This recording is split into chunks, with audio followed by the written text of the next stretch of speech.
ఇక్కడ తెలంగాణ రాష్ట్రంలో కూడా మంచి పరిపాలన వాళ్ళు అందించాలని మేము కోరుకుంటా ఉన్నాము. ఎందుకంటే ఎక్కడున్నా తెలుగు జాతి, తెలుగు ప్రజలు సుఖంగా ఉండాలి.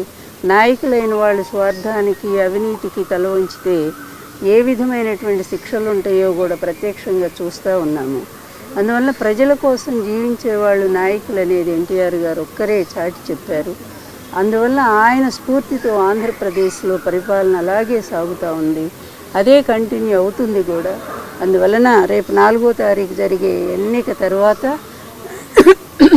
ఆంధ్రప్రదేశ్ మళ్ళీ ఒక సుభిక్షమైన శాంతియుతమైన పరిపాలన అందుకుంటుందని, అందుకు ఎన్టీఆర్ గారి ఆశీస్సులు నిండుగా జగన్మోహన్ రెడ్డి గారికి అందాలని కోరుకుంటూ సెలవు తీసుకుంటాను.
ఇప్పుడు ఆపరేషన్ లేకుండానే మోకాళ్లకు ప్లాస్మా ట్రీట్మెంట్. మీ ఆర్థోపెడిక్ సమస్యలన్నిటికీ రోబోటిక్ టెక్నాలజీ ద్వారా తక్కువ ఖర్చుతో శాశ్వత పరిష్కారం. Free consultation. ప్రతి ట్రీట్మెంట్ పై 20% డిస్కౌంట్.